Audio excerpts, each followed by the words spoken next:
Hi, how you doing? Mike Latham, Latham's Vintage Knives. We're at the Gator Show 2023. Looking at some automatic knives. Got several variations. The ones that I've always enjoyed, and a lot of the kind of old school, is these old vintage Italian automatic knives. Have several in this box that are the larger 33 centimeter or 13-inch knives. We've got the big, huge display knife. This was brought over from Italy. This was in the display over there where they were making the Zappas camping knives. This is the only known one in Stag. There's one more known that's in horn. We have the larger stiletto here. That's a flat guard. That's a 15-inch knife.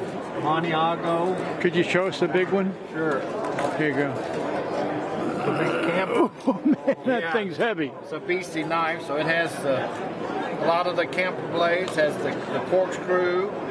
Has the beastie screwdriver type blade here. Has the shell pullers.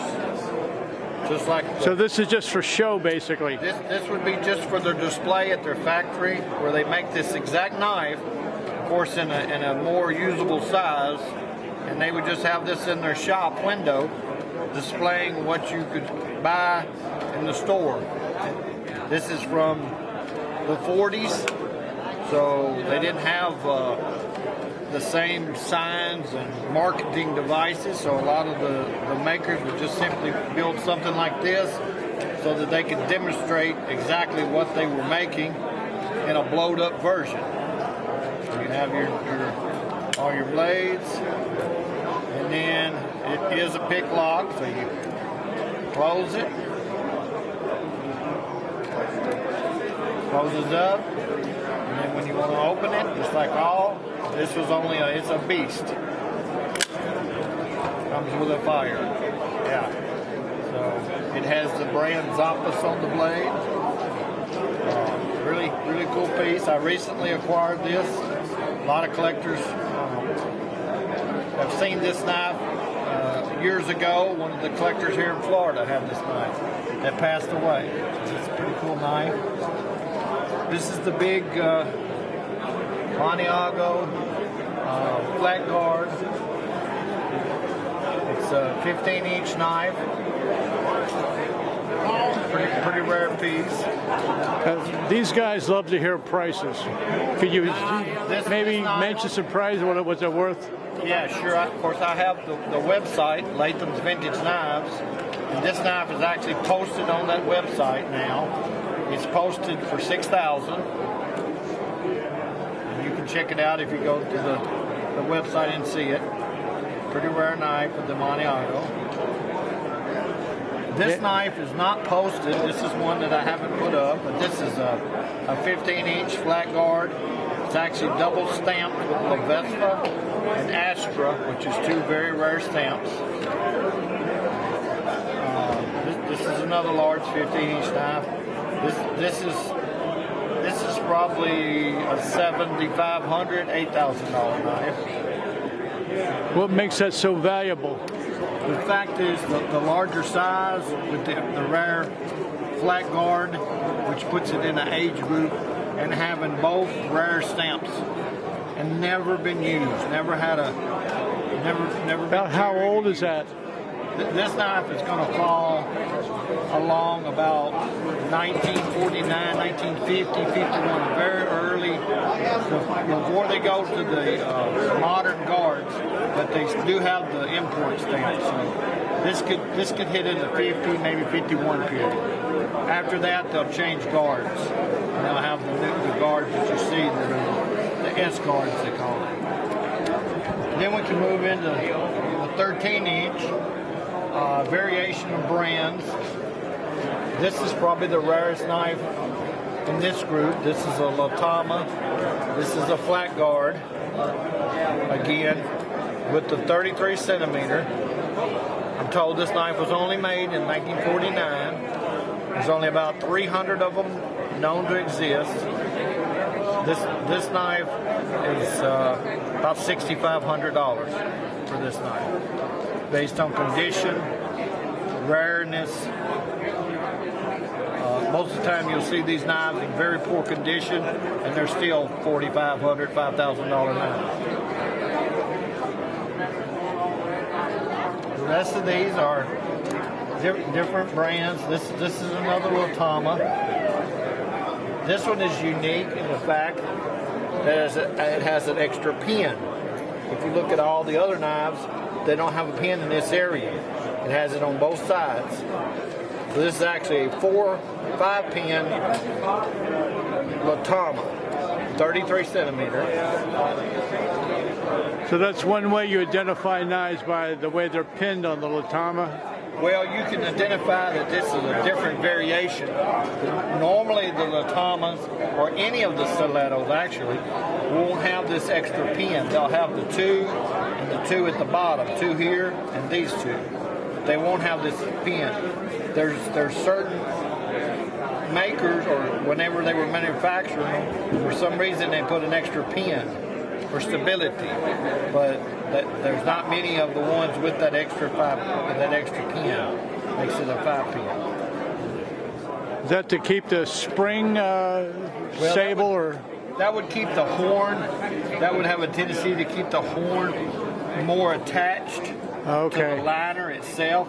Instead of having the 2 pins here and the one here, and this entire area left without any fixation to the liner, they add this extra pin. But like I said, on these other stilettos, if you look at the same knife, that pin is not on that knife, but it's still securely held with the 4. Even if you look at any one of these stilettos, the pinning is always the same. They don't have the extra pin. But Latham has on some of their knives, they put this extra pin. So collectors will look to find any oddity, and that is one of the oddities on a Latham. Here, we move into different stamps, different makers. This is a pretty rare. Most of your knives that you see, the stilettos and all, when they make the liners, which is the metal between the horn, they'll use brass. It's a softer material. It was cheaper. They'd use brass, but these are actually steel lined. So this is a steel lined knife where they have the steel liners in, which is a much more durable, longer lasting material, but it was more expensive, so they didn't do it on a lot of them. Corkama is one brand that used them more often. This is an unmarked knife and actually has the very small ears or guards, which makes it an early version. This is a pretty rare. This knife, I do have it online. Due to having some age, some wear conditions, this is priced at $1,850. These knives can sell up to $3,000 if they're stamped with Corkama or other things that will make them more collectible. The same with these others. There's another. This is a pretty rare Stag handle. This is the old vintage Stag with the flat guards and the Maniago stamp. This knife is going to be probably in the 30s. This knife is $3,500. Has a small, even the horn tapers in. The very early model stilettos are thinner, more user-friendly. As they get into the American, more import versions, they get beefier. What would you say the difference between Stag and horn? Is horn preferable? It just depends on the knife. Well, the horn was more easily accessible. The So a lot of times you'll find the horn, it was a more inexpensive material. So when they were putting them up most of the time in those days, they would use the horn. It was easier to get. The beauty about the horn is that they get some of the really nice horn that has a lot of the white color originally. As it gets old and ages, it turns a yellow color and has a kind of a coffee look to it, which gives it a very unique look that makes collectors really enjoy the fact that they know they've got the age. It takes 50 or 60 years for this horn to turn to this color. You can't buy it. So if somebody puts a new handle on it, you can't replace this age look to it. The Stag, of course, when you get it has what it's going to be. But if you get the vintage Stag, the early Stag that you see has a unique look to it. A lot of times the design of the Stag will be an aged, a little bit aged more than the new Stag that you find now that's commercialized so much. So Stag can be more sought after because of the fact that there's less of it's a rarer handle that you'll find. But at the same time, you have collectors that are looking for this aged horn that has that unique look to it. The same with these Lathams. They're aged. Where traditionally in the 50s, you'll see that the horn is just a really black, plain, buffalo type horn. I see you got one short knife here, or a couple short knives. Yeah, so all during they made a whole variation of sizes. These are some variations to be in here to kind of show what the contrast between the large stiletto and a small guy. Those are the smaller, like a 16 centimeter. You'll find that there's a range that a lot of stilettos were falling between a 9-inch or 11-inch was what they were importing most of the time. So the really small ones, the really large ones, you didn't see as many coming in because there wasn't a practical use necessarily for them. So when you find the large ones or the small ones, there tend to be a rarity to them versus the ones that fall in the middle. Are they more in like the $1,000 range, or? These little guys, depending on who the importer happens to be, these particular two small guys here have the more generic stamp, which is a M. Italy, which is a good stamp, but it doesn't tie it to any particular importer. Those run about $450, $500 a piece. If you have one that's got certain stamps, certain importers that didn't get as many brought in, then prices can go up to even $1,000. And they from around the late 1950s? Well, that'd be from the 50s, but like I said, they'll be depending on the importer. Maybe like you may have a Latham, or you may have a Gorkama, or even more rare stamps that collectors are necessarily looking for, and they know that the very small versions are hard to find, so they'll escalate those prices depending on which stamp it might be. But when you find just a plain, either M. Italy or Inox, you're going to have the same knife. It just doesn't have that distinctive import stamp on it, so therefore in the 450, 500 range is where they'll fall. We have, of course, over here we get into the more American vintage. Over here we have case, K-bar, pull out.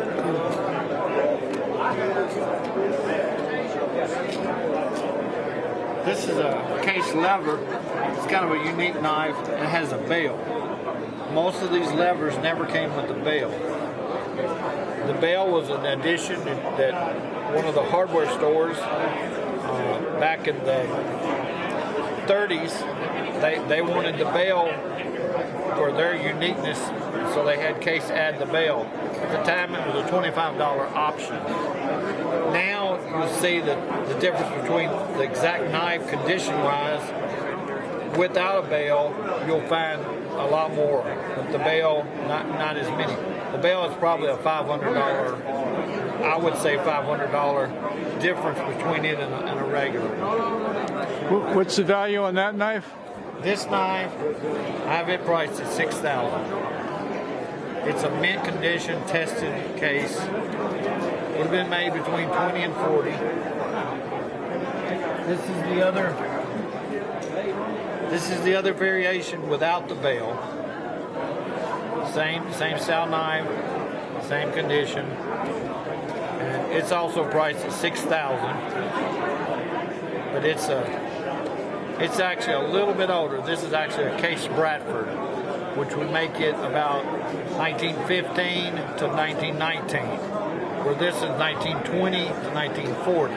So a little difference age-wise, but this has the bail. Could you open one for us? Sure.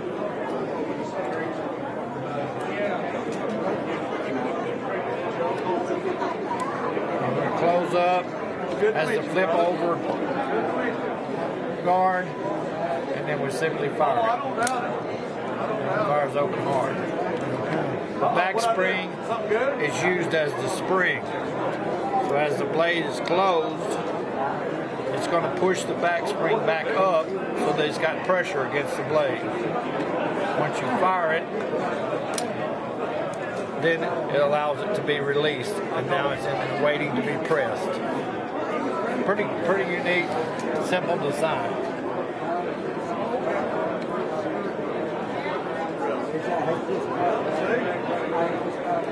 This is one of the Case, pretty rare, sought after knife. This is a zipper Coke bottle with green bone handles. Case Bradford. This is a 1915, 1919 knife. Really good condition. Well, it's great to meet you. I don't remember that store, but completely original green bone. Has a unique firing mechanism with the trap door, trapeze door they call it. It will move to the side.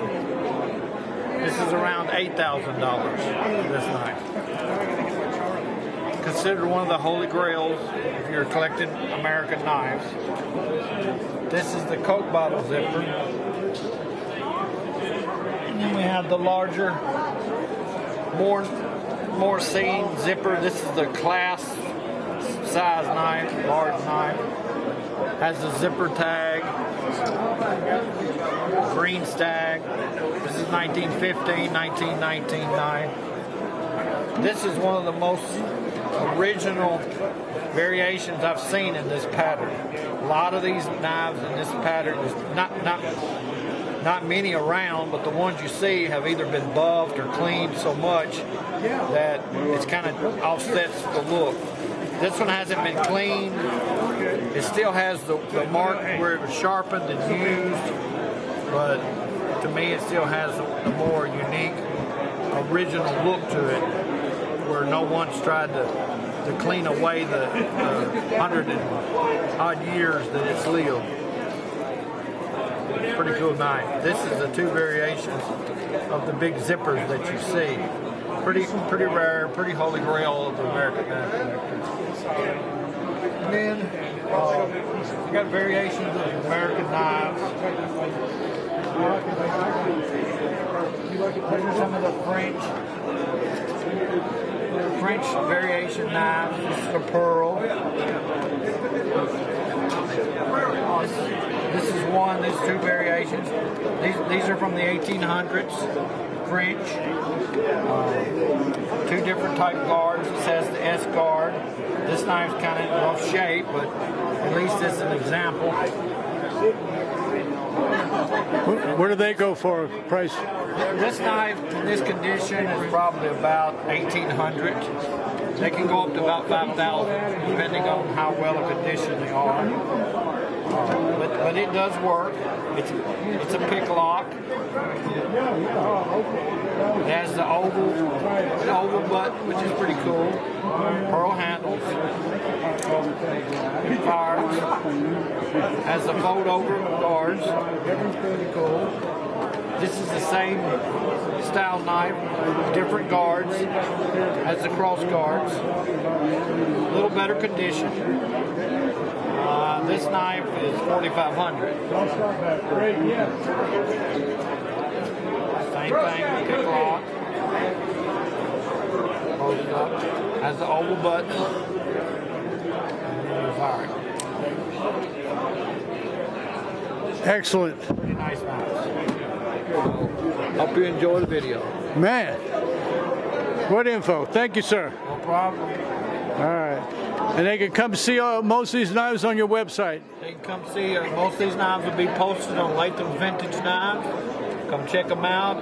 I'm issuing new ones daily. See what you like, and I buy and sell. So if you see something I've got that you've got, give me a call. We'll price it. All right. Thanks again. Thank you.